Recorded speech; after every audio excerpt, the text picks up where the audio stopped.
This everyone. conference will now be recorded. Oh, just in time for my voice. Yay. Yes.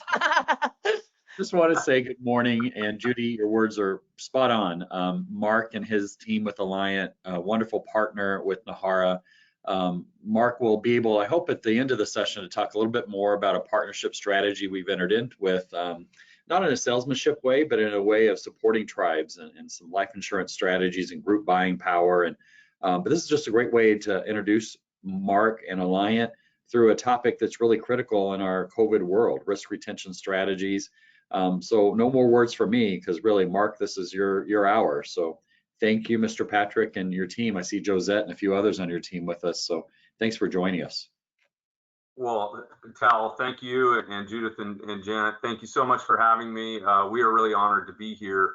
I'll be honest with you, I would be more honored if it were in Hawaii, which we were supposed to be in September, and I'll be very honored in April when I'm there. I love Spokane, Washington, but I heard you talking about weather, and I'm guessing it's a little bit warmer in Hawaii than it is in Spokane this morning, but I'll get through this and we'll be just fine. And I appreciate the time very much. I think part of what we wanted to talk about today is time and timing. And I'm going to spend a little bit of time on that because I learned this lesson just 2 weeks ago. I'm working remotely still because of COVID, so I have my home computer set up. And a couple weeks ago, for whatever reason, my computer clock jumped ahead of the actual time. So my computer keeps showing me 3 minutes in advance. You've heard of a person before their time. I guess my computer thinks that's me. But the reason I bring this up is because, as I'm sure you're dealing with, it's Zoom call after Zoom call after Zoom call. And I got used to, frankly, meeting after meeting after meeting. And when you're meeting face to face with people, sometimes you might forget a meeting, but they walk right into your office and guess what? You're on time. But when you're doing Zoom calls and you get busy on something, you're really focused on that computer clock. So I was logging into all these meetings and wondering why everyone was late all the time. And I realized it wasn't that they were late. It was that I was 3 minutes early because of my computer. Thank goodness my computer went forward and not backward, or I would have been late to every single meeting I was supposed to be at. It's an example of how time can make a significant difference in what we're trying to accomplish. Today, I want to spend some time about when is the right time to take on a different risk retention strategy, and when is the right time to maybe enhance the risk strategy you're already in. Because I want to make this comprehensive so that not only tribes who maybe haven't taken a risk retention strategy yet get some value out of this, but also those of you who are already self-insured. What are some opportunities for you to enhance your program? I'm noticing that my slides are changing fairly slowly, so I'll try to time this out right, speaking of timing, and make this all work to everybody's advantage. But I want to spend just a quick minute on a story I read about recently where there were two women driving down a freeway, and they had to pull over. They had a flat tire.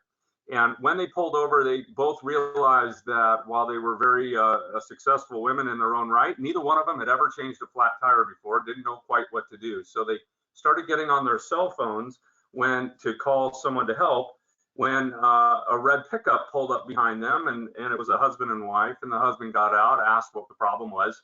They let him know they had a flat tire, and he said, well, don't bother anybody, don't call your husbands or AAA or whatever, I can take care of it. And he quickly replaced their tire, put their tire and jack back in their trunk. Got a little dirty, obviously, a little sweaty. It's not the easiest thing in the world. And he smiled at him and said, have a great day. They didn't take any money or anything. It was just a kind thing to do. Jumps in his pickup and off he drives. The two women get back on the freeway. They start driving down the same road. And about 4 or 5 minutes later, they notice a red pickup pulled over to the side of the road. But this time, a woman is outside, the wife, and she looked very panicked. So they pull over and they say, what's going on? And she said, well, my husband, I think he's having a heart attack. He grabbed his chest, had to pull our car over, and they went in to check on him. He had passed out in the cab, and they called 911. By the time the ambulance got there, the paramedics put him on the stretcher, took his vitals, said, we're getting him to the hospital immediately. By the way, we don't know what you did, but did you perform CPR? And the two women said, yes, we did. He said, you saved this man's life. Well, it turned out that the two women that he helped were both RNs on their way to work. And had he not pulled over to help them, they would probably not have stopped to help him. And the timing and the expertise, his in how to change a flat tire, theirs in how to save a life, made a pretty significant difference. I found a quote that I think makes the point I'm trying to make about when is the right time and why it's so important. Carson Wentz went on to win a Super Bowl MVP award when he played for the Philadelphia Eagles. And he said, of course, he's talking about quarterbacking, timing and accuracy are what matters at the end of the day. To me, when you're trying to consider a risk retention strategy for your employee benefit program, it's about when is the right time to do it and how accurate can you be in making those decisions. So let's talk about why we think this might be a very important time for the tribal community to take a look at risk retention strategies. What I'm showing you here is something that's probably not very shocking to anybody. This has been going on for a long time. But the red line is the line of medical inflation compared to the blue line, which is CPI or general inflationary rates. Now, you'll notice my slide stops in 2015. Obviously, this continued to grow in 16 through 20. You're going to see a dip in that.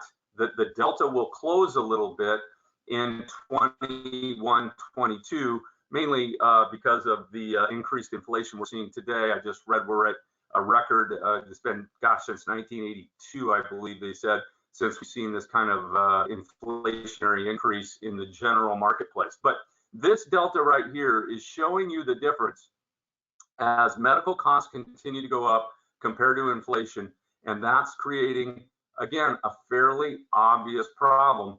We can't keep going at this rate. As a matter of fact, I've heard a lot of economists talking about a word. The word started coming into vogue when you talked about health insurance and health trend, probably in about 2010, maybe even a little sooner. And the word was unsustainable.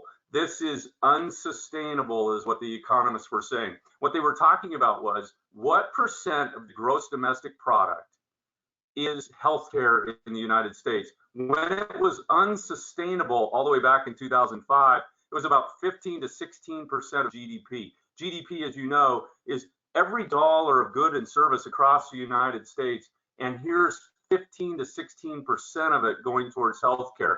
And we said back here, this is unsustainable. Well, guess what? It wasn't unsustainable. We're now at 18% of our GDP is being spent on healthcare.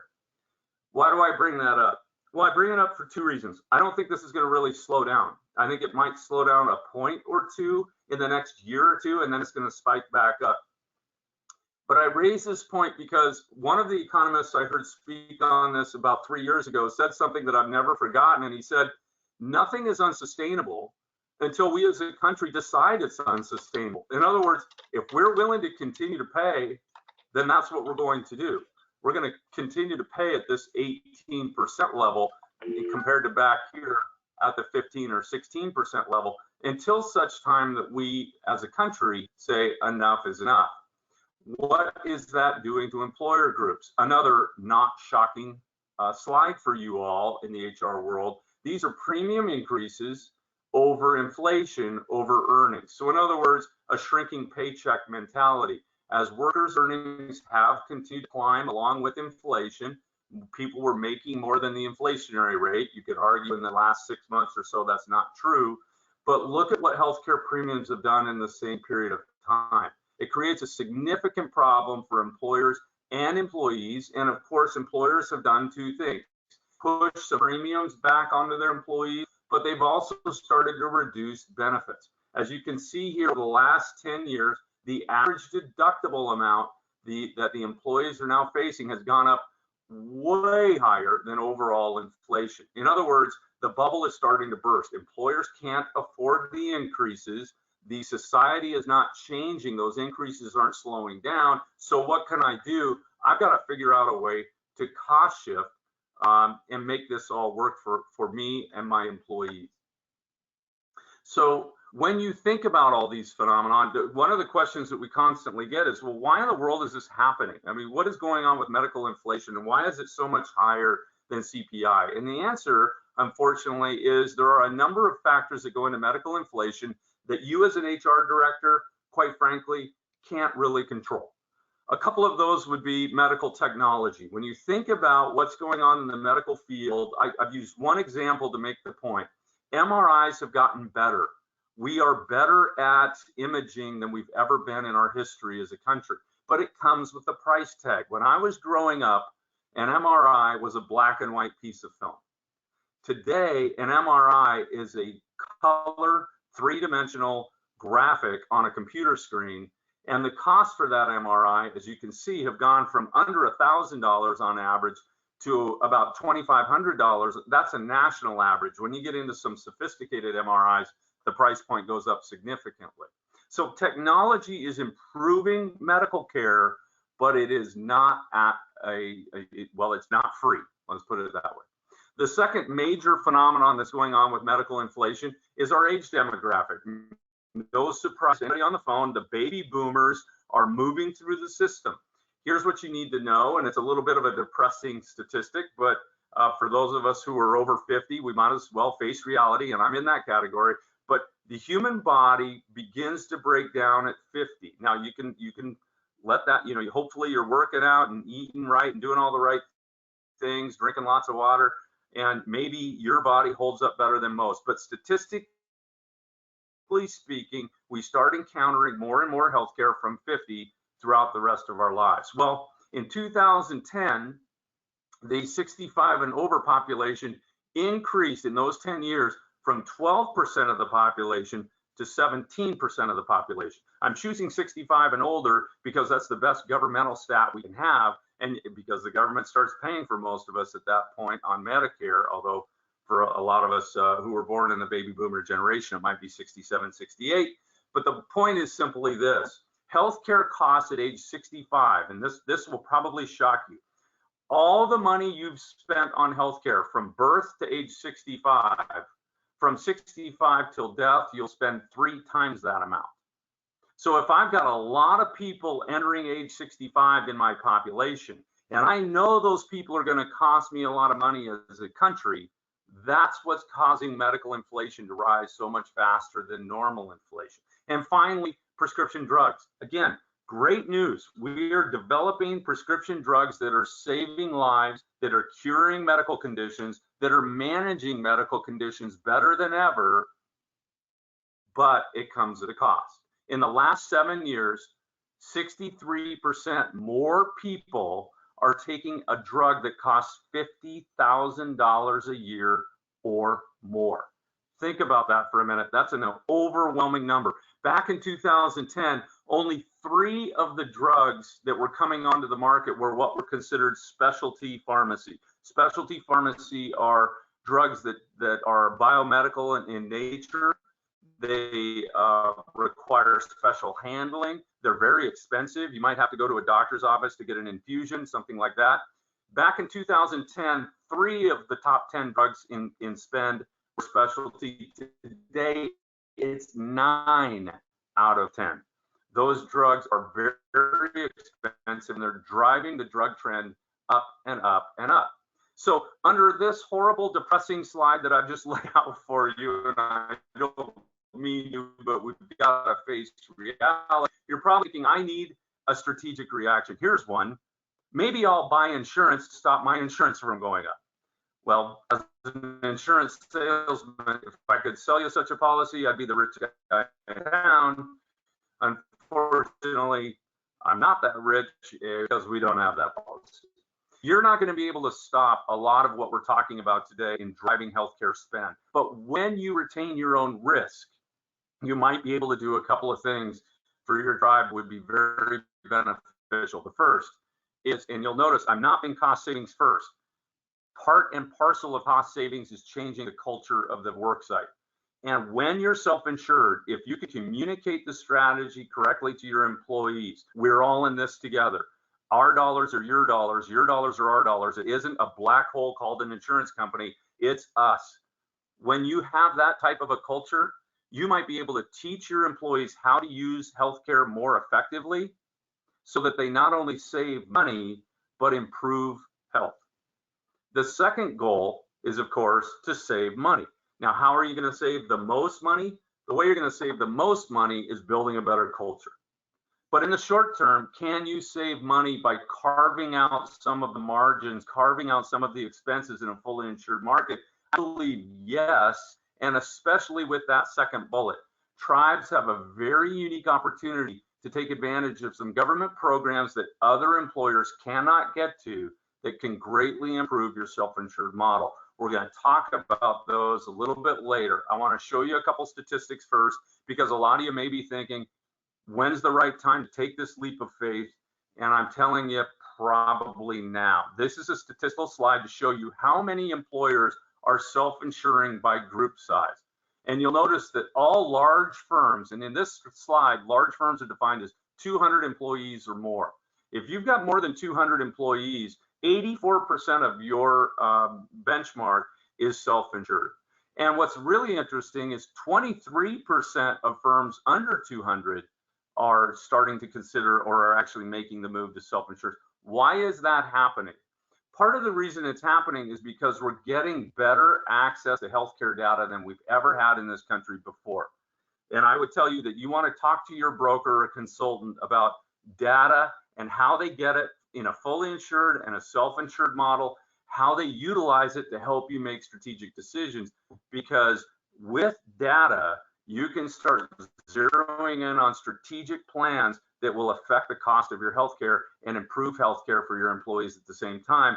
And by the way, do that in a self-insured model substantially better than a fully insured model, because you just have access to so much more data. So let's talk about what you might want to consider before you make the move to self-insurance or some form of risk retention. Here's a couple of things. This is not an exhaustive list, but will give you a good starting point. The first thing to look at is, what have your renewals been like? They're a pretty darn good indicator of the risk you have inside your organization. Now, if you're getting claims information from your insurance carrier or your broker consultant, that's great. Dig into that data, look at it, understand it, and make a determination on what year does it look like. Can we project fairly confidently a lower cost of claim than what I'm being asked to pay the insurance company? If you are beating the trend, if you have heard, gee, average increases are 8%, 10%, 11%, and you've been averaging 5, 6, 4%, then I'm telling you that's good news, but do the math backwards. If the average is 8, 9, 10, and you're getting 4, 5, 6, it means you're outperforming the average, and the insurance carrier is sharing some of their gains with you, but they're keeping a lot of it. I run into a lot of clients who say to me, well, I would self-insure, but my renewals are so low, why would I bother? And I say to them, that's the most perfect time to self-insure, because your insurance carrier is in essence telling you you're a great risk. Here's a better deal than other people are getting, but they're not giving away all their money. The other thing I tell a lot of folks is, if that's been true over 3 or 4 years, but you've got one bad year, that might be the absolute optimum time to self-insure. Quick story to make the point. We had a large employer group, happens to be a tribe, but they were fully insured. We made the conscious decision to move to a self-insured model for a couple of reasons that we'll talk about later, but the timing was such that we knew we had a claim that was over $1 million in our plan while we were still fully insured. That insurance carrier came back to the tribe and said, we need a substantial increase. We lost $1 million last year, and we said, we feel bad you lost money. We understand you lost money, but your job is to prospectively price risk, not respectively try to collect a loss. So we're leaving now, and we're going to take on our own risk without $1 million loss to fund. They launched their self-funded plan. That $1 million claim had no longer been part of the plan, and we were very, very successful in our time. A second thing you want to look at is the stability of your workforce. Why is that important? Because so much about self-insurance or risk retention in general is managing your prospective risk.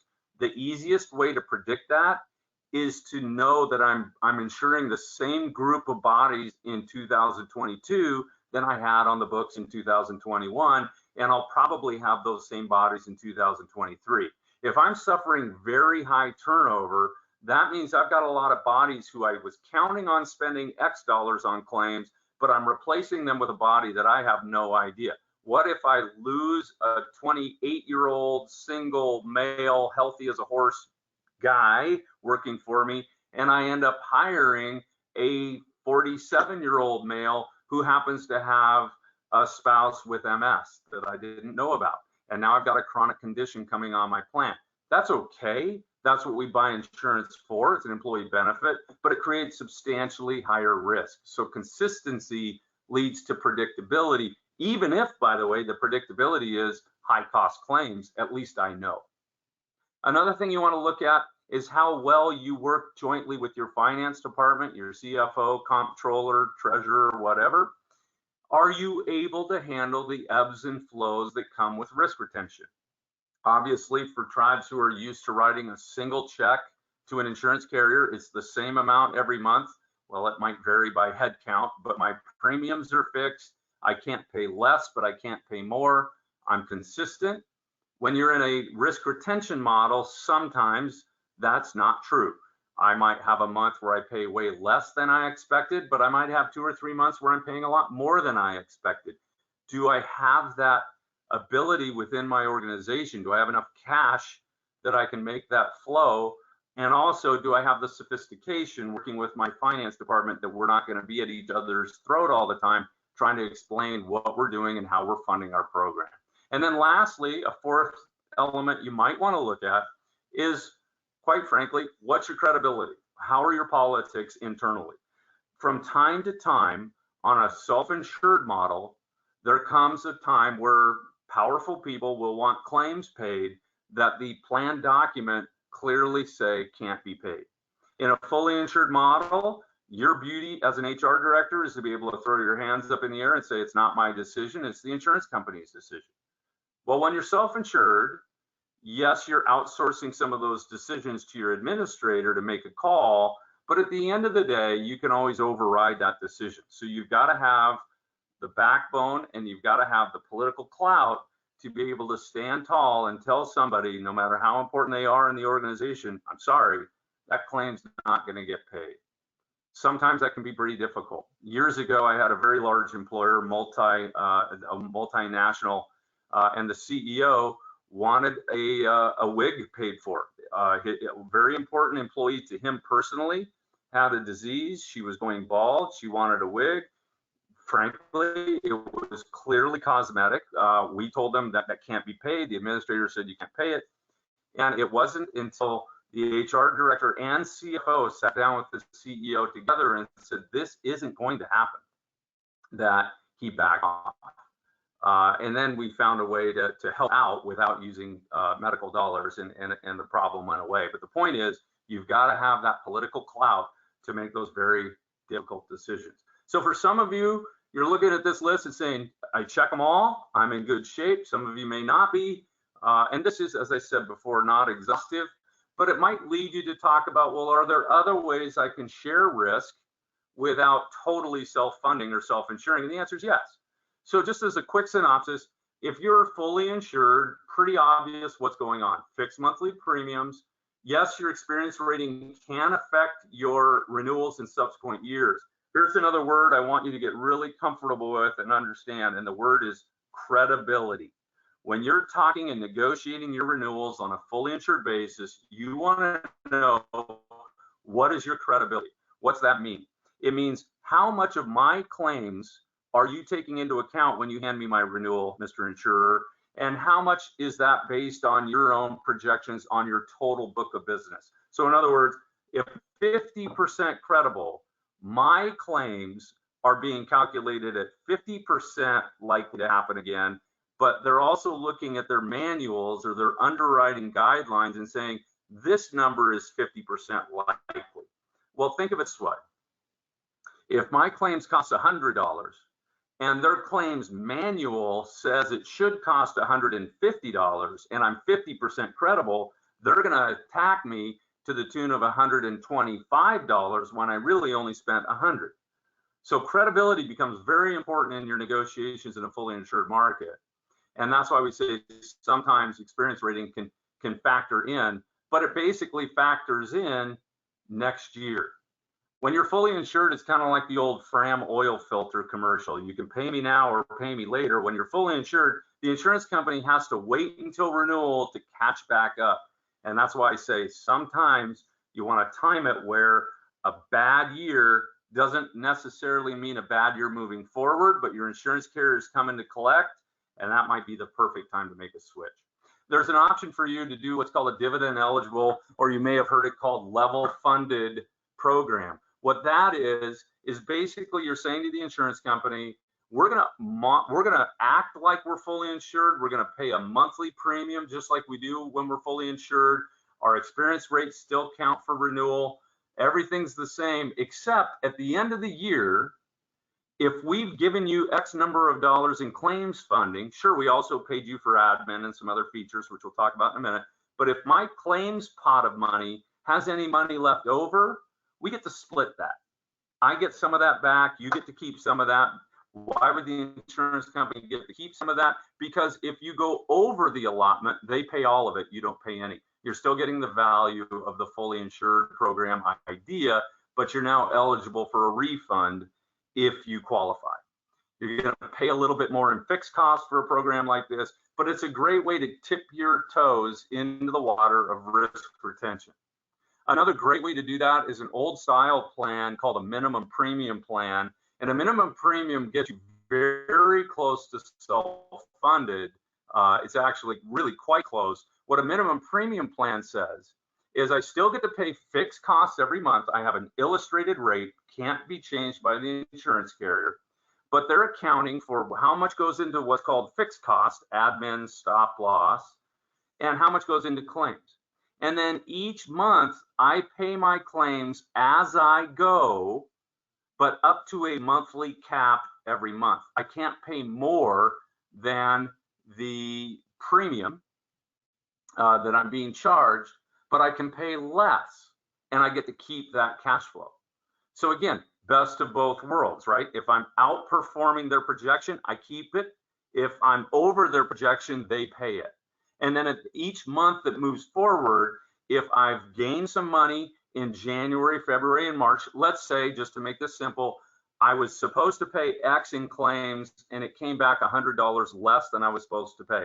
January, February, and March, I'm now $300 to the good. If in April I go $200 over my allotment, I don't have to pay that in premium, but the insurance carrier has the chance to come tap my $300 surplus and take $200 back out, and now my surplus is at $100. So basically you have a joint account, if you will, that rolls forward. You own the money, but they have access to it to balance themselves out throughout the year. And then finally, there's fully self-insured. Self-insured means what it sounds like. I'm going to pay my own way as I go, and there better be some cash flow advantages for me to do that. Now, we are going to protect ourselves in a self-insured model. Nobody can afford $1 million claim, so we're going to buy insurance on ourselves, and I'll show you exactly how that works as we roll forward. So let's get started on the self-funding and how it works. But first, I want to talk about what's great about it, what can be bad about it, and what's very unique for the tribal community. So you'll notice our pros and cons slide is set up that the first two are very, well, they're exactly the same. A pro of self-insuring is when things are good, you get cash flow. The con, when things are bad, you don't. You've got to pay those claims as you go. So in good months, you'll look like a genius. In bad months, you're going to have your CFO wondering why we ever did this. But over time, it should balance out and you'll make more money than if you're just giving it to an insurance carrier. Another pro of self-insuring, you don't have to unbundle your vendors. What I'm talking about here is if you wanted to, under certain self-funded models, I can buy an administrative service. I can rent a PPO network that's not part of my administrator. I can have a pharmacy benefit manager running my drug benefits. I can have a wellness vendor that's not tied to my insurance company. So I can unbundle my vendors if I want. One of the cons, that's a lot of work. It's difficult to coordinate unbundled vendors into one consolidated program, but it can be done and you can have a lot of savings or efficiencies if you do it. A pro is you own the program. Why is that a pro? Well, you can make benefit decisions that your insurance carrier may not otherwise be able to do for you under certain regulations. You have more ownership, you have more flexibility. But as I talked about earlier, the politics of it, once people know this really is basically our plan, there is some politics with that. And why are we making this decision compared to the insurance company forcing us to do so? And then, of course, the dreaded risk reward. There is risk in a self-insured plan. I would argue not nearly as much as people think when they really understand the risk inside a fully insured contract, but it does create unpredictability, as we've talked about, with some cash flow issues, etc. Net, the pro for a non-tribal plan, you should see or plan on 3 to 5% savings pretty much every year moving forward, with some great years where you're going to save 10, 12%, and some not so great years where you might actually spend 2% more. But overall, you should look at yourselves as saving about 3 to 5% on your medical spend every year. Not a ton, but when you look at the price point of your health insurance, 3 to 5% is a pretty significant amount of money when you roll it all up. Now, for tribes, it can get substantially better. Why is that? Because we have some federal dollars that can come into play only when we're self-insured. The first is CHEF. I'm sure you're aware of the program, but the Catastrophic Health Emergency Fund is a fund that the government set up to say any claim over $75,000 for a tribal plan, we can now take that claim and turn it into our regional area to get reimbursed. Now, CHEF dollars are first come, first served, so you're never guaranteed that the CHEF dollars will last a full 365 days for any specific region, but CHEF dollars can be used to offset those very large claims in certain circumstances, when they're emergencies and or when they're for services that your 638 clinic cannot provide and need to refer out. You can take advantage of CHEF. Excuse me, just for emergencies on CHEF. I apologize. For MLR, which is Medicare-like rating, MLR says, unlike when I'm fully insured, I'm hooked to the hip to my PPO network. If my PPO network has negotiated a fee that they're going to pay those providers, that's the fee I pay. Under a self-insured model, if I set my plan up right, I can tell all those providers, no, I'm going to pay like Medicare, which is substantially less than what most insurance carriers have negotiated with their providers. Quick example, most insurance carriers pay 200 to 300% of Medicare, twice or 3 times the Medicare rate, and that's giving you a good deal, quote unquote, on their PPO network. So you can imagine, as many times as I can use MLR, Medicare-like rating, Medicare-like reimbursements rather, you're talking about a significant amount of money in claim saving. This is where the 638 comes in. For me to get MLR pricing, I've got to have services that I cannot provide that I'm now referring out, and then I can apply MLR. You're probably also aware this has been challenged in the courts. A lot of people, especially at IHS, would like to see MLR go away or change in some form or fashion. Why is that? Because they want MLR only as the payer of last resort. And they are arguing in some districts that a self-insured medical plan that has stop-loss insurance is not considered the payer of last resort. They're losing those arguments in court, but you need to know they're out there.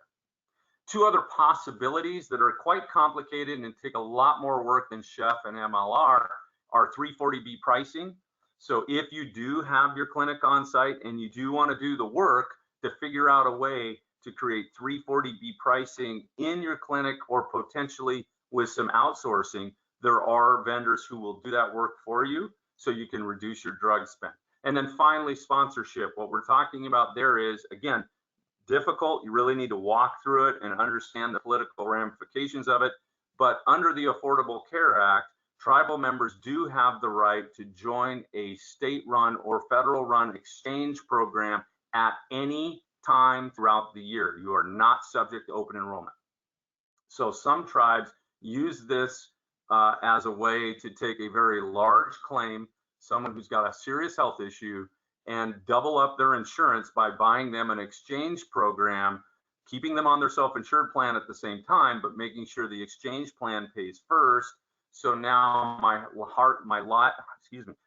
high cost claimant is having most of their claim paid for outside of my self-insured plan.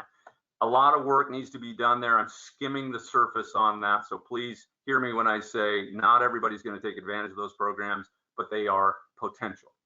So let's talk about when you're fully insured, where does your dollar go? You're giving this fixed premium dollar to your insurance carrier. It goes into a black hole or maybe a gray monolith, I guess is what this would look like. Where does that go? So here's an account that we work on at Alliant that spends about $3.6 million in their fully insured plan. I'm going to work bottom up and show you exactly where these dollars go. When you look at administration, premium, tax, just your good old fashioned turn on the lights and rent a PPO network, you can see about 650 grand goes there. Pooling charge. What are pooling charges? Pooling charges are when the, whoops, excuse me, I accidentally hit my button on my mouse when I was circling. Let me go back. Pooling charges are when an insurance carrier insures themselves. So what they're saying is, just like you when you're self-insured, we don't want to have to pay $1 million claim on your behalf or a $500,000 claim on your behalf. So they're setting a limit to how much each claim is going to cost them over the course of a year, and then buying insurance on top of that and charging you for it.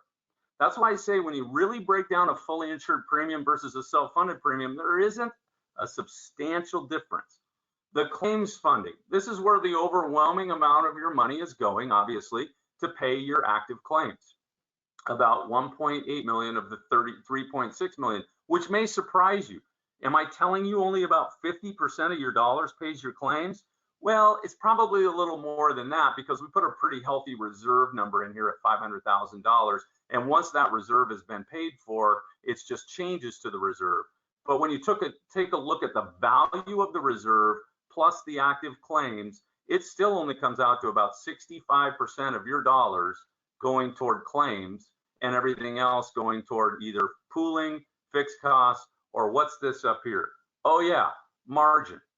A lot of insurance carriers are going to put an additional fee in here because remember, if I charge you 1.8 million and you cost me 1.9 million, I lose $100,000 as the insurance company. If I've got margin built in there and I say I'm charging you 1.8 million with some margin and you cost me 1.9, I make money. Self-insurance says we can set our own margin, hold it ourselves, and if things run the way we expect, I have all this left over. If things run hotter than I expect, I've got a barrier that I'm controlling and I own. So basically it's set up almost the same way as a fully insured plan, but you're in control of the money. Put it another way, I've still got, when I self-insure, my administrative fees. I've got my stop loss insurance, which we're going to talk about next, so we make sure you understand how that works. Then I've got my claims and my reserves, but you'll notice we should be able to carve down costs in admin, a little bit of costs in stop loss. Not everybody's going to pay less in stop loss when they self-fund compared to what their insurance carriers are charging, because some insurance carriers will give a really good deal on stop loss so that they get more money put in the claims pot. Just depends. And then, of course, you have to fund your own reserves. But again, you're holding those reserves. You can reinvest those reserves. You're in control. Where did I come up earlier in my presentation about the 3 to 5% a year? We were using a conservative number there. I would say it's probably more like 5 to 7. What happened? Well, the 5 to 7 includes tax savings. In the state of Washington, this slide was built for Washington, there's a state tax for fully insured plans of 2.5%. Now you're going to say to me, time out, you're wrong. We're a non-taxable entity as tribe. You're right, but your insurance carrier isn't. Your insurance carrier has to pay that tax, so they bury it inside your premium. When you're self-funded, you don't pay that tax. That premium is reflected. Each state has some form of a tax. I can't speak to every single state, but that's where you pick up additional savings. So you get about 2.5% in the state of Washington. There's also some Affordable Care Act fees that you save, although those are starting to sunset out, but there are still a couple. Admin fees are going to be lower normally because when I hire an independent administrator versus one of the bigs, like we call it the BUCA, the Blues, United Healthcare, Cigna, and Aetna, BUCA. If you're hiring one of those as your insurer, they've got some admin costs that are probably quite a bit higher than an independent third-party administrator could get you. And then, of course, the flexibility and efficiency of the plan. That's what I was talking about with maybe benefit changes that you want to incorporate or decisions you're making to lower your costs that an insurance carrier either can't or won't help you accommodate. One of the biggest concerns people have when they consider self-insuring is, well, what if everything goes to heck? What if I have a ton of large claims? What's going to happen to me? The reason that is certainly something you need to investigate and consider, but something that you can mitigate is a reinsurance policy or a stop loss policy. These are policies that every employer has. Well, I shouldn't say every employer. At some point, you can either be a large enough employer, Amazon, GM, Ford, whomever. You have so much population, you don't need to protect against the large claim. In other words, if I'm covering 100,000 people plus their dependents, and I've got a handful of $1 million claims, I'm dealing with so much money, I can afford that float. When I'm dealing with 400 employees and their dependents, I can't. What I have to do is have somebody assess for me, what cash flow can I afford? This is where your broker or consultant comes in to say, okay, we think your reasonable risk tolerance is every person on this plan can't cost you more than X. If that's $50,000 a year, $100,000 a year, $200,000 a year. What you do then is you buy individual stop loss. No individual can cost me more than X, and I'm willing to pay premium over here to the insurance carrier to protect against that financial bomb. And then the second thing you buy is what's called aggregate insurance. What aggregate insurance says is, we're going to take a look at your entire population, make a actuarial assumption on what is the entire group going to cost in claims, and then we're going to give you a level above that you buy. You can see on our slide, normally it's about 125% of expected costs. So let me show you how this works. If I've got 400 employees plus dependents, I've got 1,000 people on my plan. Hypothetically then, my individual stop loss level is set at $100,000 per person. No one can cost me more than $100,000. Knowing that, the actuaries will say, okay, you've got these 1,000 people times 12 months. No one can cost more than 1,000. We think your aggregate claims cost is X. I'm not even going to speculate what that would be, but I'm just going to give you a number so we can work off the 125%. Let's say they say that's $2 million. Well, at $2 million, 125% of $2 million is going to be, if I'm doing my math right, $2.5 million. So they're going to come back to you and say, anytime in the whole plan year, the total claims pot gets over $2.5 million, we cover it all. I call it budget insurance because you know your worst case scenario when you buy aggregate. What this does for you is it enables you to start playing in your own risk. What this slide shows is, okay, we figured out that we think our aggregate claims cost is the black line. Now you're going to add in your admin fee and your stop loss premium, etc. But here's your claims funding if you were self-insured, or claims exception if you're self-insured. This dotted line up here is your attachment point that you know it can't get worse than this. So now what you've created is an expectation line and a worst case scenario line, which gives you the ability to work with your finance team to say, how much risk do we want to take on before we assess premiums to our employees? In other words, when we're going to publish our premium, do we want to publish our premium at expected, at worst case scenario, or somewhere in between? And we have clients, quite frankly, doing all three of the strategies. We have some and most that price here at expected. Because remember, the higher the cost, and if I'm asking my employees or team members to pay a portion of that cost, is taking more money out of their paycheck that may not be needed if in fact we hit our expected claims cost. But I have other employers that say, I understand that, but we, first year out, we might want to fund at 110% of expected. Now I'm asking my employees to pay in to build my reserves up, and I'm only taking a 15% risk window, not a 25% risk window. This gives you the ability to price in any given year based on your cash flow, based on your performance of your company, based on projections. Anytime you can come in and make this change and figure out how much of this window you want your employees to share in with published premiums and how much you're willing to take on as a tribe. Hope that makes sense. The last thing I want you to think about is when it comes to financing your self-insured plan is how do I set this up and get it running? Well, sometimes people get talked into self-insurance with some gaudy number of savings, 25% less than your renewal, 30% less than your renewal. And you might be thinking, is that too good to be true? Answer, yes, it is. What's happening? What's happening in those scenarios, most likely, I can't make a blanket statement. Sometimes your insurance carriers are frankly just trying to get away with robbery, and you could see that kind of number. But most of the time what's happening is people are illustrating for you your first year expense only. Now remember, in the insurance business, it takes a while for a claim to get paid. When you're fully insured and you're back here, let's say this is January 1 right here. You're going to start your self-insured plan in January. All claims back here, December claims, November claims, October claims, all of those claims are getting paid back over here to your fully insured carrier. There's a run out period that your insurance carrier has already funded. Remember when we showed you those reserves? What were those reserves for? It was so that whenever you cancel this plan, all these leftover claims back here, the insurance carrier is on the hook 100%. So in your first year of self-insurance, January, you're going to have a very low claim number, extremely low. Why? Because there's no real hospitalizations in January. Not that you don't have hospitalizations, but those bills are going to come in February, March, and April.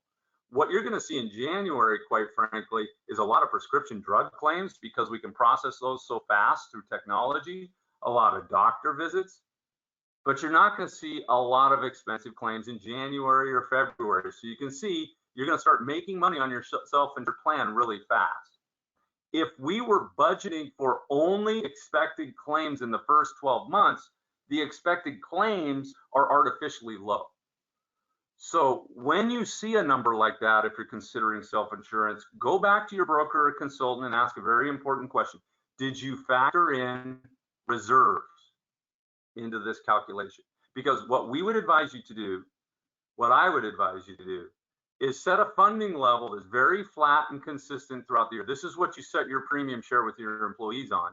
And I would tell you to fund that, including run-out claims. You'll be able to afford healthy reserve as you're building your first year. Why? Because you have run-in claims. So you're trading this little run-up area, and you're taking all of this little triangle right here in expected expense, and you're collecting the money over 12 months, and you're putting it over here for your run-out claims so that when you cancel your program, you've already built your reserve. Now, the ideal would be that you have enough cash on hand that you can already have reserves right out of the chute, and now you're adding to those reserves in the first year, and you can make a decision on how much is too much. Frankly, I'll go back to another story. We have a large employer who started a self-funded plan. It worked better than they expected. They grew their reserves and grew their reserves and started buying less and less reinsurance, taking more and more risk because we had so much money in reserve. We could afford to extend our risk window and move forward. So it became a very, very successful program for them.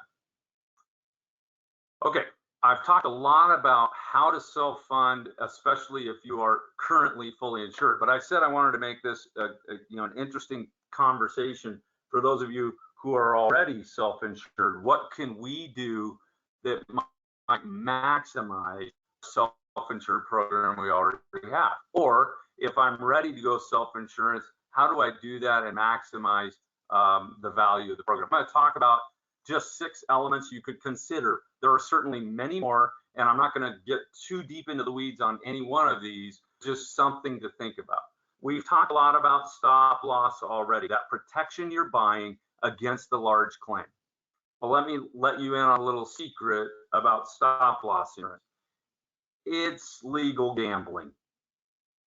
And guess what? Just like a casino, insurance companies rarely lose over time. When you get on the gaming floor, I'm talking to tribes, you know the math better than I do, so I'll pick on Vegas.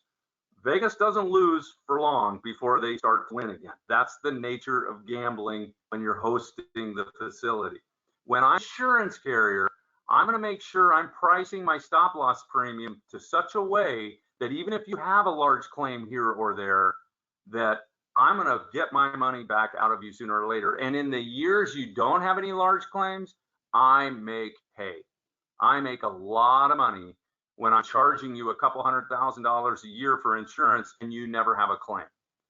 So one of the things you could consider is discussing with your stop loss carrier a refunding contract. Now remember, you're self-insured at this point, so you're paying your claims as you go. I'm talking about a refunding contract only on catastrophic claims. If I'm buying reinsurance from somebody and I'm paying $200,000, $300,000, $400,000 a year in premium and I have zero claims, then I understand I'm not going to get all my money back. I'm buying insurance. I'm buying risk protection. I have to pay for that. But should I have to pay that much? No. So what you could do is build some kind of a refund contract. This is a little bit of a commercial for Alliance, but I'm sure there are other brokerage firms around the country that are doing the same. We have built a number of refunding contracts with some really key providers that say, if our client stays below a certain threshold, so you may even have to pay out a couple claims, but if we stay below a loss ratio threshold, loss ratio means if I give you $1 and you spend 50 cents of it, the loss ratio is 50%. If I give you $1 and you spend $1.20, the loss ratio is 120%. You just lost 20 cents, Mr. Insurer. So maybe we set a bottom line to say, if I have loss ratios that are better than 60%, I get some of my money back. Very similar to the level funded plan we talked about with a total full insurance package. This is just on your stop loss. Couple key features you might want to think about as you do these types of things is, that's great and everything, I get some money back, but what if I get money back and then you hammer me with an increase the next year or the year after that? So you want to think about, I want to have a risk opportunity here to capture some of my surplus back, if we can use that term, but I also want some protection. You're not going to kill me the second year on a rate cap. Give me a rate cap, not to exceed X%, even if I'm getting money back. Or even if you lose your shorts in the first year, I want to know I'm not going to pay significantly more the next year. Another thing you're definitely going to want to talk about are lasers. Lasers are an interesting dynamic. Sometimes they work to the benefit of the employer, but here's what a laser is. Remember we talked about stop loss and we said it means no one can cost you more than X dollars in any given year. I was using the example of $100,000. So no claimant, no matter how expensive, can cost you more than $100,000. If you don't specifically exclude lasers in your contract with your stop loss carrier, the next year they could come back to you and say, we're going to renew you, and we're going to renew you with a 15% increase to premium, and everybody on your plan is covered at $100,000 except these two people. We are lasering them at $300,000, $400,000. Now, can they just arbitrarily do that? Well, ethically, no, and probably legally, no, but can they do that in certain circumstances? The answer is yes, and they will, and it might sound unfair, but my argument to you, my statement to my clients is, these insurance companies are in the risk business. They are familiar with risk. They are not in the known loss business. And when I have, for example, someone an end-stage renal disease, and they are early in their dialysis, and that carrier comes back to me and says, well, it's a virtual certainty based on the bills we've seen. This person's not getting any better. They still have to go through dialysis for the rest of their lives. this next year, this claim all by itself is going to be $500,000. We're going to laser this person at $500,000 because that doesn't even cover all the other expenses. It just covers their dialysis. That's actually relatively fair. But I want you to have control, because you as the employer should be able to say either, yes, I accept that laser, or no, I don't. You're going to have to give me a different renewal. And if you don't like the premium increase, there's a whole bunch of carriers out there that might want to buy your business. Now, if you've got a large ongoing claim, they might not be that interested. But many times you can see in a reinsurer, especially with the rate guarantee cap protection, come in and want a very significant increase. And a lot of my prospective clients who are considering self-insurance say, I'm not scared of the first year, I'm scared of the second or third year. How do I know I'll be able to buy insurance in the future? Well, this is just a quick sampling of how many reinsurers. There are many, many more reinsurers that you can go to. So the market is deep to find an alternative. The last thing I would tell you want to push for is get your stop loss carrier to pay for an analytic tool. What do I mean by that? I talked at the very beginning of this as to why more and more employers are going self-insured, and the answer was they're getting better and better data, more access to data and better data. So you want to work with a broker consultant or whomever you're working with to place your insurance to get access to and have the ability to analyze your claims data better than you ever have before. Stop loss carriers are the winners in that. Why do I say that? If I can get into my claims data and I can analyze my claims data and I can spot concerns, true health concerns, that I want to reach out and create programs where I can go help people get healthy and avoid a catastrophic claim, by far the biggest winner in that are the people who are on the hook only for the big expensive claim and are collecting premium for all the low cost claims. They should want to pay for a tool to help you manage your risk better. So those are some ideas for you on stop loss. Another idea on stop loss that frankly I have to talk an hour to give you all the details on is you could consider a captive. What a captive is in very, very high level discussion is maybe you feel too vulnerable leaving a fully insured plan and being all on your own little island. I'm trying to manage all my own risk alone. What if I could join with 10 or 15 other employers who are all about my same size, preferably all in the same industry or close to it, where we all share a layer of risk together.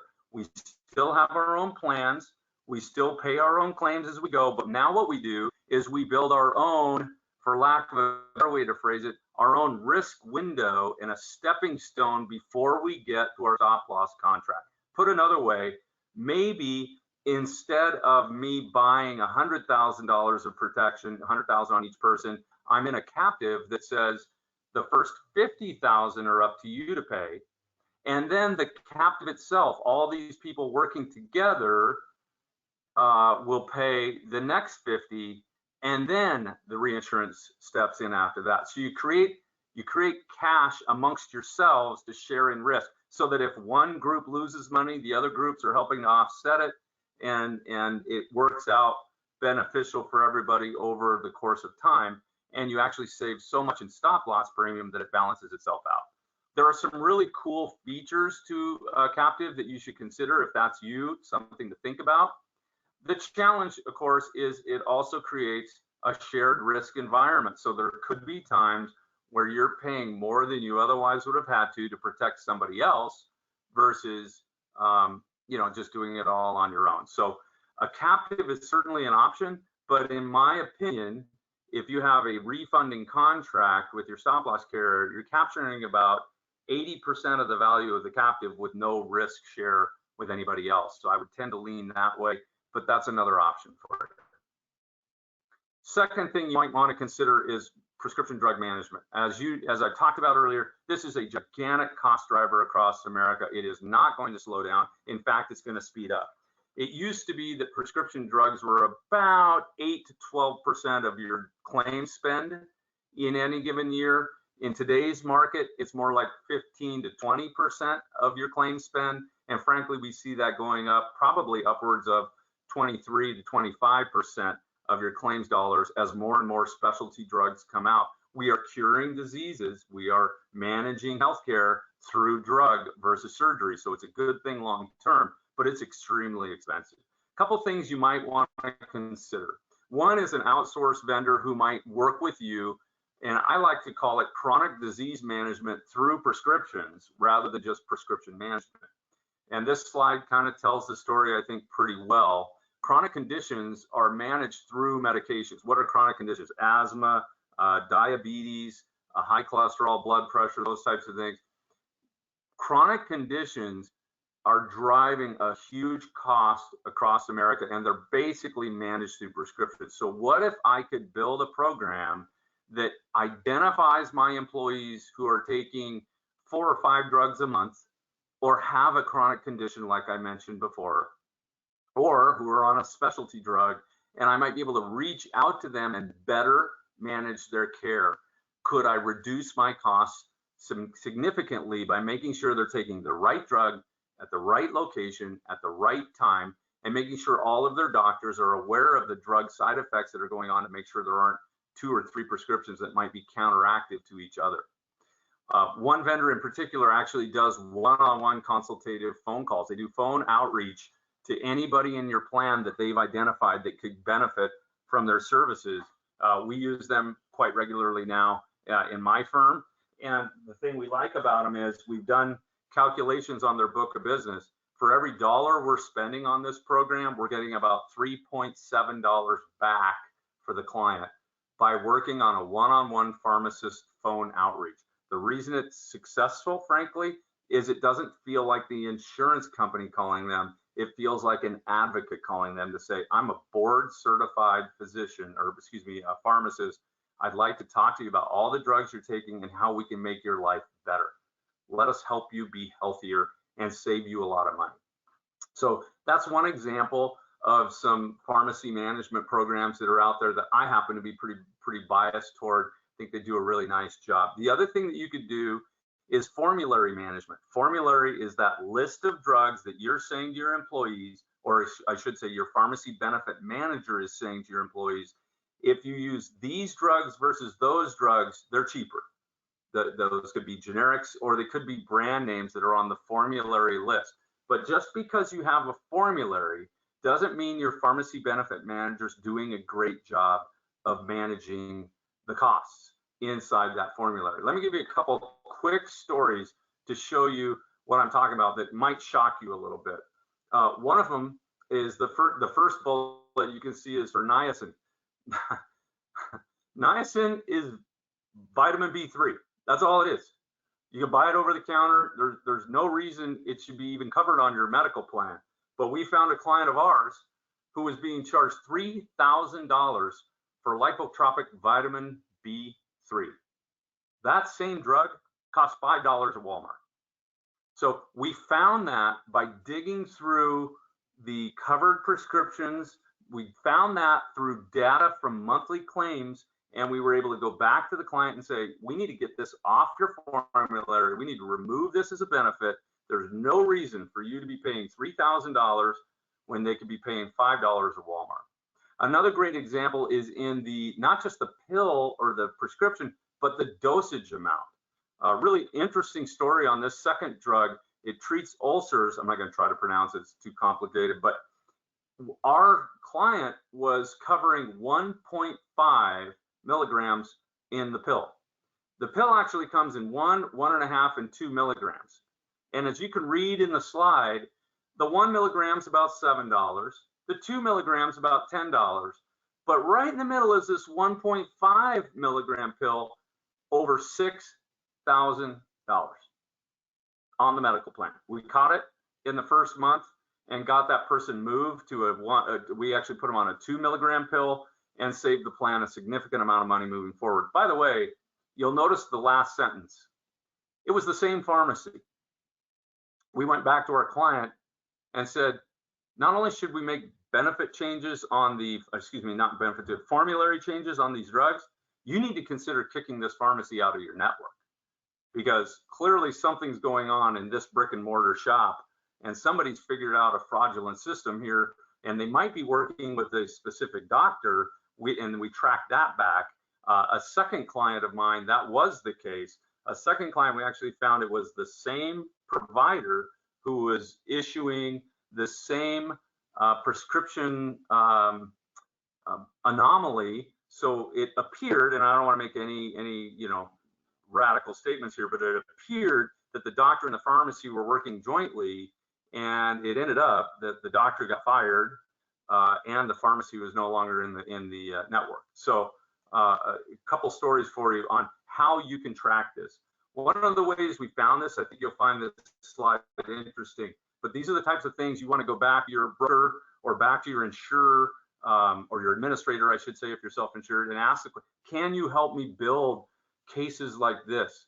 This is an example of what we were just talking about before. Now, this wasn't an anomaly with the 1.5 milligram pill. This is an example of when you use mail order and buy higher strength drugs, even if you have to use a pill cutter, a pill slicer to get there. You'll notice that when I'm buying a 600 milligram of this particular NSAID drug, a painkiller, you'll notice that at 600 milligrams, I'm paying 0.004 per milligram. But when I'm buying a 200 milligram pill, I'm paying 9 cents. So instead of less than a penny, I'm spending 9 cents for the same drug. It's just a different milligram dosage and a different access point. So these are the types of things that are driving drug spend that are wasteful. We're going to drive drug spend no matter what because of the change in the way we're treating medicine and how many specialty drugs are being developed and coming out to the market that are very expensive. But these are wasteful spends. And when you're fully insured, the chances you're going to get access to this type of data, not likely. And the chances that your insurance carrier is paying this close of attention when they're insuring hundreds and thousands of people, not very likely. But when you're fully or self-funded and you have the ability to access this data every month, we actually in my office run what we call a drug watchdog report, and we're looking for any drug anomalies in any one of our self-funded plans and then immediately applying that to every other self-funded plan we have to notify them, be on the lookout for this drug. We think you need to remove this drug from your formulary even though you don't have anybody taking it yet, because here's what we found with another client. You're going to see that more and more and more across the country, as these are just really expensive cost drivers for no good reason. All right, so we covered stop loss, we've covered prescription management. What else can you do to really enhance your self-funded medical plan? Well, obviously with COVID, there's been a lot of changes in our society. I mean, way more than I'm real happy with, but one of the changes has been the adoption rate of virtual care. Before COVID, less than 10% of the people were using virtual care. I'm talking about teledoc, I'm talking about text docting, online medicine. In the height of COVID, Kaiser Permanente came out with a study that said we've gone from less than 10% to 90% people using virtual care. Now, it's a little artificial. That was at the height of COVID when everything was shutting down, including doctor's offices. So as I pushed back on them, I said, I don't really like your slide because it's a little unfair when doctor's offices are closed to say, look at our acceptance rate. But that acceptance rate has stayed very high, over 65% on their book of business. Virtual care has come a long way. When it started, I think there was a trust issue. I just thought this cartoon was funny and I wanted to break the mood a little bit, but I think there was a little bit of a trust issue with, can I really get good medicine online? The answer now is you certainly can. There are a number of providers offering good virtual care. I prefer 98.6 as my vendor of choice here because they not only have telephone interaction, they also have text messaging. They can do virtual sites. They can do photography, so you take a picture of what's going on and then they can analyze it. So I'm not pushing them, but they happen to be, one that I like a lot. And we frankly use it as employees of Alliant. I've used it myself a handful of times very, very successfully. But here's a number of of different vendors. And this is just touching, scraping the top of the iceberg here. But what I want to talk about is, why is virtual care important to you as a self-funded plan? Well, you're going to save money twice. The first one is, your virtual care is going to cost about 25 to 50 bucks an encounter, depending on the provider you're using. Whereas if you go to a doctor's office, you being your team member, your claims cost for that visit, and I think I'm a little low here, but I'm trying to be conservative. Every time somebody goes to see a doctor in your network, even after your PPO discounts, they're probably paying between $100 and $200. Specialty certainly much higher, but you're probably not going to use virtual care for specialty. So as you can see, just in the bricks and mortar cost, you're saving about half every time somebody chooses virtual care over in person. But think about the time away from work as well. They're not driving there and back. They're not in the waiting room. They're just dealing with somebody either over the phone or through text in real time. So I think this has some real legs, and obviously you know all this. I mean, it's not like virtual care is new, but one thing that we've done for one of our clients is to maximize the impact. How did we do that? I want to show you something you may not have thought of before, or maybe you already have and you're ahead of me. This particular client, though, when they set up their virtual care, they had a $30 copay. So if you go to your doctor, the team member was going to pay $30. On their virtual care, they kept the copay exactly the same, $30.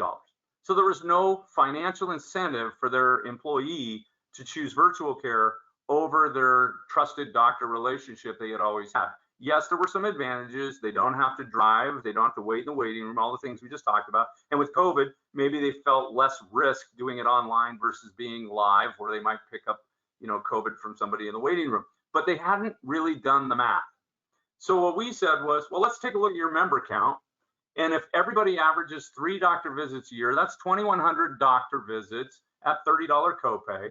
And the average allowed doctor visit in this area was $120. So the plan was going to pay $90 for an in-person visit.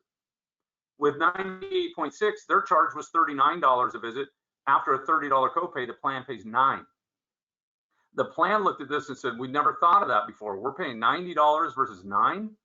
And we said, so what we're suggesting is, if you can steer more people to virtual care on a percentage basis, you're saving money every time. Let's reinvest. What if we changed copay from $30 to $20? What if we made it free? If by making the copay free, we could generate 15% more virtual visits than we're getting today, we save $16,000. And we can sell the benefit as, if you want a free doctor visit, we supply one. This is after, by the way, taking into account that we just cost ourselves $30 that we were charging our employees before. That's why, as you can see, the steerage goes up and the cost savings goes along with the steered visits. I hope that makes sense, but it's a fairly simple analysis to sit down, and this is something you could consider. Get hold of your claims data, ask your broker to help you build something like this, and make a financial case, your CFO or whomever you need to try to get a benefit enhancement. And frankly, from an HR perspective, what a great message right now. Hey, we want to encourage you to use the virtual care because we want to keep you safe. We want to keep you at work. We think it's a great benefit. It's free if you're interested in doing something like that. Couple more things, we'll wrap up. The next one is network navigation. What am I talking about here? I'm talking about not all doctors are created the same. What if we could come up with a solution where, I think I might be over time here. I'll speed up. We've got a little bit of a conflict of interest when we're in a PPO market.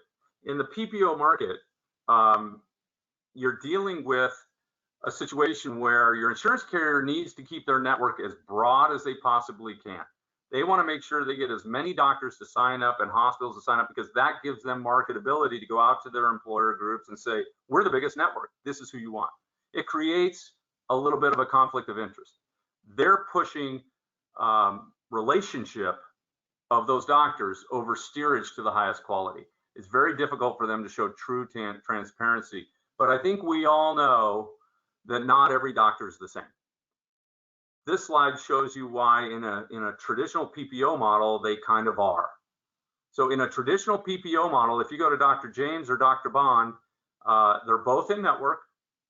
You're going to pay a $30 copay for both, and the plan's going to pay $150 for both. Both in network, both charge a $30 copay to the patient, and both get paid $150 by the insurance company. But Dr. James has a 2-star member satisfaction and 4 out of 10 quality score.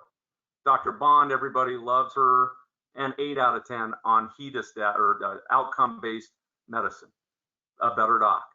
But as an insurance carrier, I need to keep them both in the network, so I treat them exactly the same. Okay, but is there a way that I can get my employees to go here versus there, even though I can't control the reimbursements? You could if you wanted to get even more sophisticated.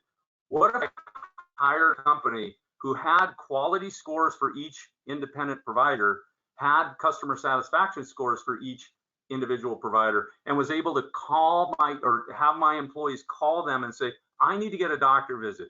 I've been referred to this specialist. Can you tell me if it's right or wrong for me? And get your employees to utilize these services, who will then steer your employees into the lower cost, higher quality providers. How much can you save when you start moving people into better medical care? Quite a bit. And ultimately, you could actually use some of these services to, down the road, even consider building your own network or direct contracting with each one of those providers. I'm finishing up with health management. I apologize, I should have been watching my clock. I thank you for staying with me. Hopefully it's worth your time. Health management, I'm not going to spend a great deal of time on. What this is there are various medical conditions that you can carve out or specifically target to save yourself a great deal of money. I use dialysis as the example.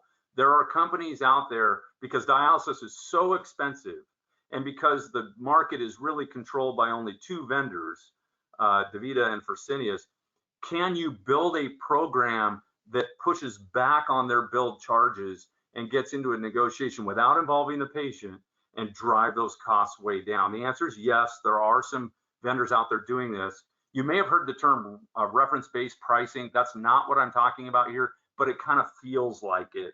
And you can get your feet wet using a company like this.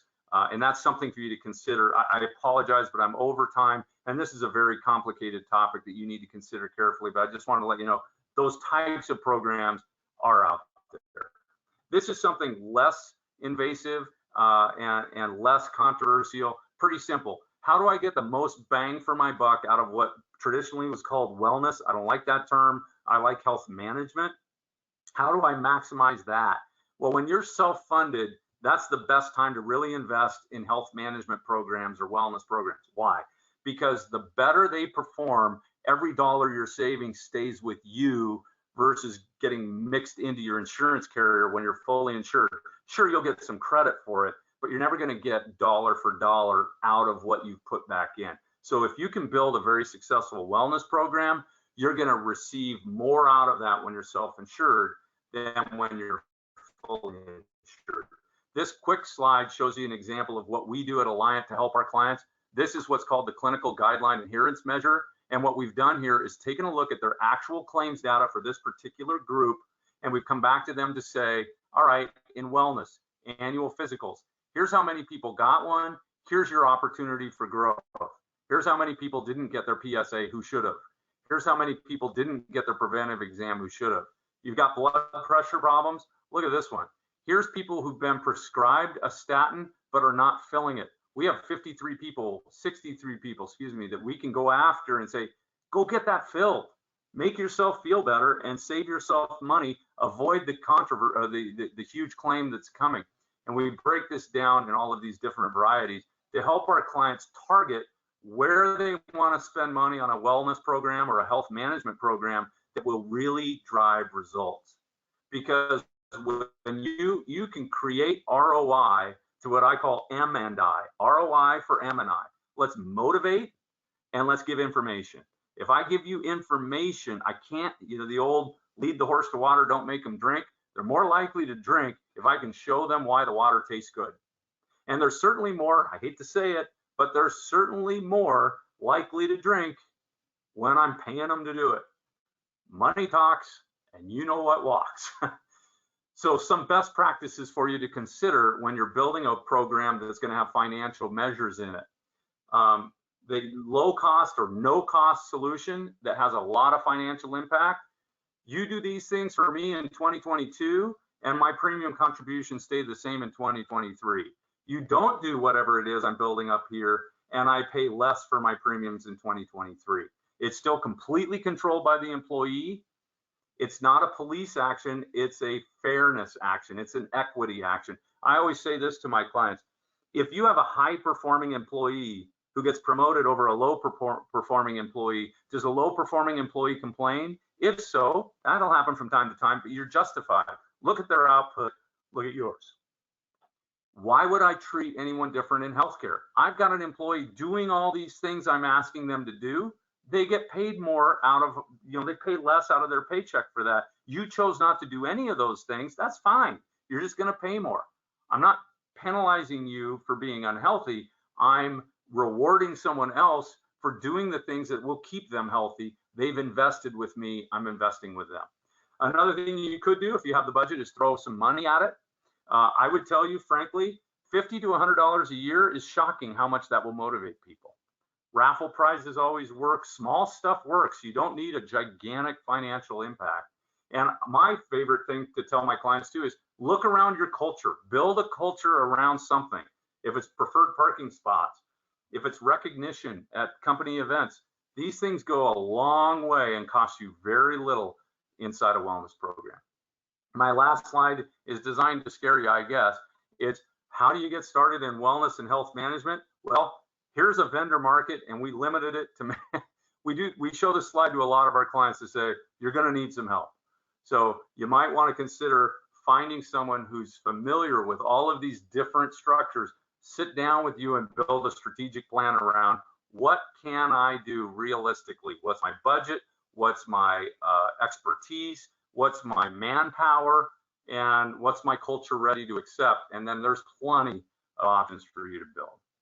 So, not a lot. I should have watched my clock. I'm going to get yelled at by Tal. That's fair.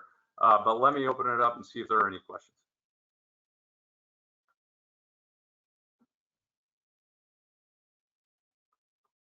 Everybody's on mute. So if you're trying to ask a question, please unmute.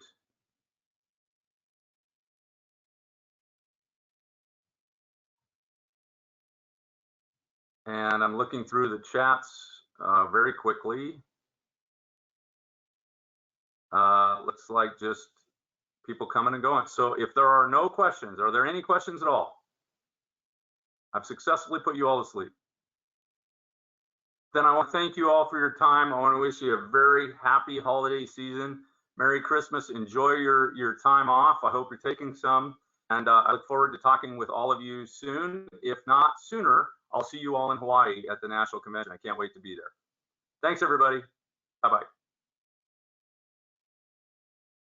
Thanks, Mark, and happy holidays.